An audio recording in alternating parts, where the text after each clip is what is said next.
Our next entry is one we're fairly certain none of you have heard of before, mainly because there's so little info. Even we barely know anything about these two warring species, and we've spent hours researching this video. The two species we're talking about are known as the Freda, hailing from the planet Freda, and the Jante, hailing from, you guessed it, the planet Jante. Both of these worlds were located in the Asaga sector of the Mid-Rim, and both worlds were active in mining and weapons making. For centuries, the two neighbours had been rivals, competing with one another in an endless arms race. This bad blood didn't fully erupt into all-out war until the time of the New Order, however. At that point, for whatever reason, the Freda decided they'd had enough of their neighbour encroaching on their market, and they launched several raids on Jante-controlled mining colonies. The worst of these raids were on the planet Ret-2, which was located in the Radnor system, a neighbouring star system in their home sector.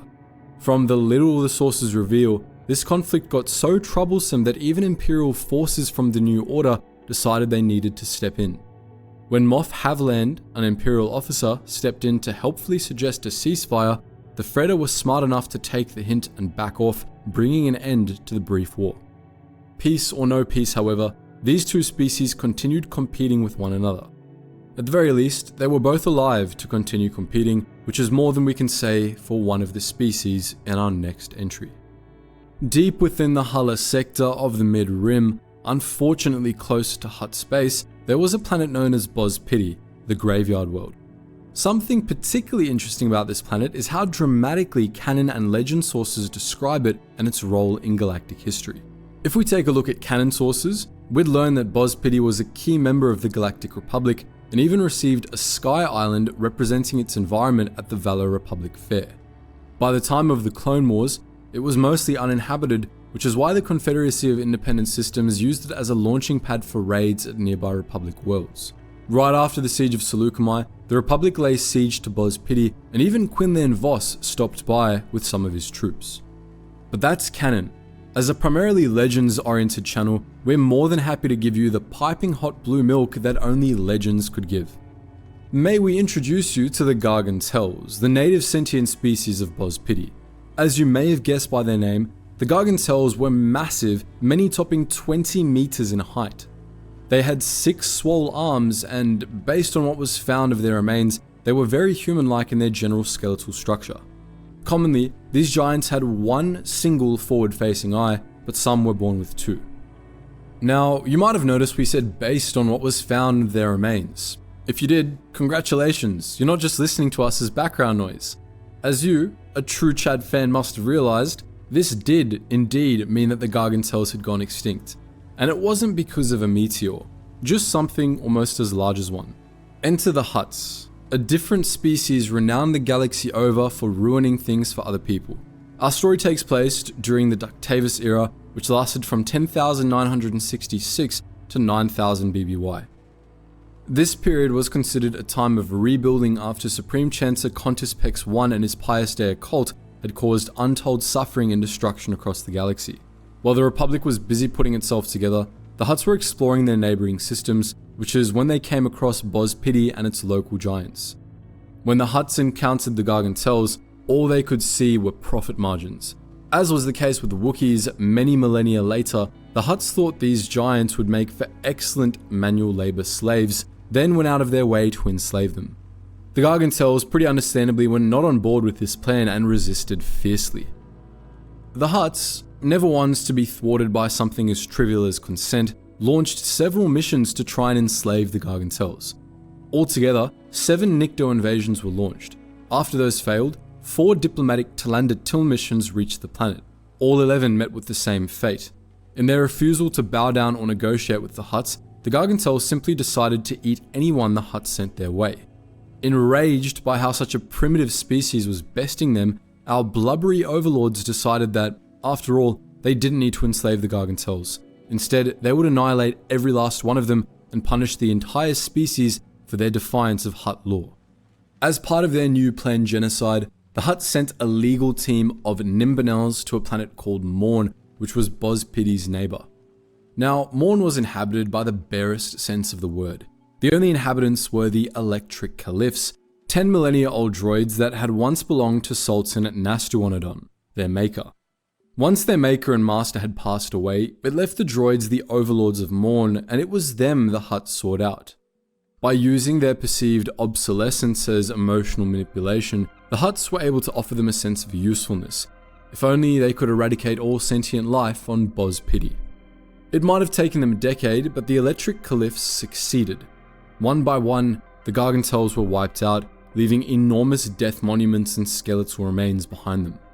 These enormous monuments were what earned the planet its nickname of the Graveyard Planet, which is fairly fitting considering it saw the death of not one, but 2 races. Once their final task had been completed, and the last Gargantel lay dead on Boz Pity, the electric caliphs returned to Morn, where they set the planet's crust on fire, killing themselves. With that mournful end, the Hutts ended this very one-sided argument and saw yet another species go extinct in the galaxy, all in the name of their ego and greed. What a pity. What we're seeing in general is that, in the Star Wars universe, having neighbours was often a bad thing. This was the case for the Radnorans, as their system neighbours were pretty opportunistic conquerors, as it turns out. Radnor was a small, sea-covered planet in the Radnor system of the Mid-Rim. The planet had a small mass of land surrounded by ocean on which stood its 2 capitals, the twin cities of Tacto and Albendo. Both cities had their own governors and ran independently of one another. Despite what you might expect of a small, insignificant world, Radnor was well known for its research and development efforts in high-tech weapons. The local native species, the Radnorans, were discovered during the Galactic War by a team of anthropologists. They were a short and stout humanoid species, later found to be force-sensitive and fairly intimidating despite their stature. Their neighbouring world in the same system was Avon, inhabited by the native Avoni. For years, the Radnorans distrusted their neighbours, and it turns out this distrust was for good reason, although it didn't escalate into actual warfare until a few months after the Battle of Naboo. At this time, a Radnoran scientist by the name of Galen developed an incredibly deadly bioweapon along with his sister, Curl.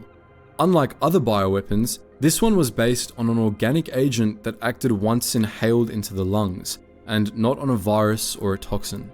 When Avon caught wind of this development, they sent Dol Heap, an Avoni ambassador, to arrange for Avon to purchase the bioweapon, as well as broker an exclusivity agreement with the Radnoran scientists. Although Galen was eager to exchange weapons for credits, his sister refused, going off their people's long-standing distrust of the Avoni.